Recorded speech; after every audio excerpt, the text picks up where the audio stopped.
Dunia kita punya masalah yang sangat besar. Kita perlahan kehabisan tanah subur untuk bisa memberi makan semua orang. Tapi, gimana kalau saya bilang solusinya datang dari sesuatu yang nggak terduga, kotoran hewan, dan kecerdasan buatan? Nah, dalam pembahasan kali ini, yuk kita bedah bareng sebuah penelitian revolusioner yang menggabungkan keduanya. Kedengarannya aneh kan? Apa coba hubungannya? Tapi percayalah, tetap ikuti saya karena jawabannya ini benar-benar jadi inti dari semua yang akan kita bahas. Dan mungkin bakal bikin Anda kaget. Oke, sebelum kita lanjut lebih dalam, penting banget nih buat dicatat. Semua yang kita bahas ini bukan opini ya. Ini datang langsung dari jurnal ilmiah yang sudah direview oleh para ahli. Jadi ini sains beneran. Nah, pertanyaannya, kenapa sih penelitian kayak gini penting banget? Semuanya itu berawal dari satu tantangan. Tantangan global yang kita hadapi bareng-bareng sebagai penghuni planet ini. Bayangin deh, tahun 2050 nanti bakal ada lebih dari 9 miliar orang di planet ini.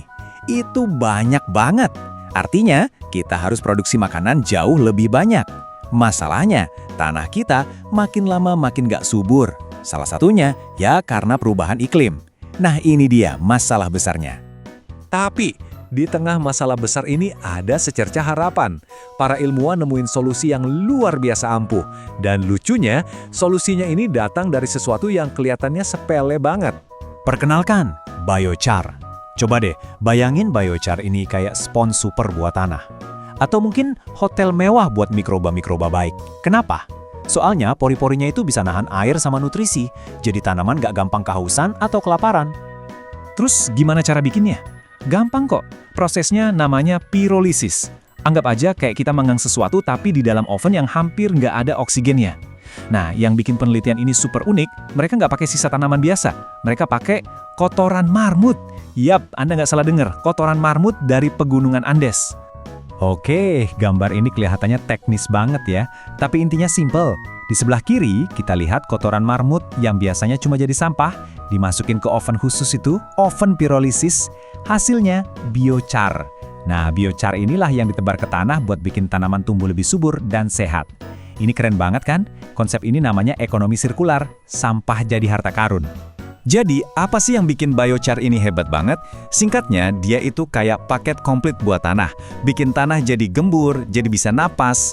Terus, dia jago banget nahan air sama nutrisi, jadi nggak gampang hilang. Dan yang paling keren, dia bisa mengunci karbon di dalam tanah selama ratusan, bahkan ribuan tahun. Ini beneran bantu lawan perubahan iklim. Teori sih kedengarannya bagus ya, tapi berhasil nggak di lapangan?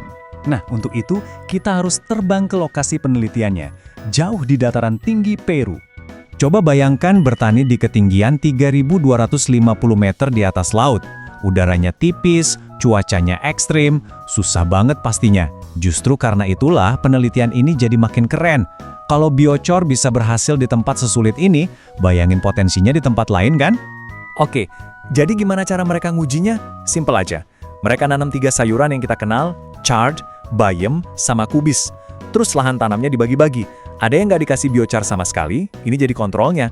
Terus ada yang dikasih dosis 10, 20, sampai dosis paling tinggi, 30 ton per hektar. Dan inilah momen yang paling ditunggu-tunggu. Setelah berbulan-bulan mengamati dan ngumpulin data, apa hasilnya? Yuk kita lihat. Kita mulai dari sayuran chard dulu ya. Pertanyaan besarnya kan, apa benar makin banyak biochar, tanamannya makin subur? Jawabannya, wow, jelas banget. Lihat deh grafik ini. Nggak perlu jadi ilmuwan buat ngerti kan? Beda banget. Batang yang T1 itu yang nggak pakai biochar. Yang T4 itu yang dosisnya paling tinggi. Jomplang banget kan hasilnya? Pertumbuhannya benar-benar meledak. Dan ini bukan cuma hoki di satu tanaman aja loh, pola yang sama persis juga kejadian di bayam dan kubis. Artinya apa? Efek biochar ini konsisten, beneran nyata. Nih, kita lihat lagi datanya buat bayam. Sama kan? Jelas banget bedanya. Dosis tertinggi biochar, yang T4 itu, lagi-lagi menang telak dibanding yang nggak pakai sama sekali. Ini bukti visual yang nggak bisa dibantah. Para penelitinya sendiri menyimpulkannya dengan sangat baik. Saya kutip ya, intinya begini. Dosis 30 ton per hektar itu yang paling juara. Dia nggak cuma bikin daun dan batangnya tumbuh subur, tapi juga bikin sistem akarnya jadi jauh lebih kuat. Eits, tapi tunggu dulu. Ceritanya nggak berhenti di sini. Karena penelitian ini jadi makin gila lagi. Mereka menggabungkan sihir kuno dari tanah ini dengan teknologi paling canggih yang kita punya sekarang. Ya, disinilah AI masuk ke dalam cerita. Jadi para peneliti ini nerbangin drone di atas ladang.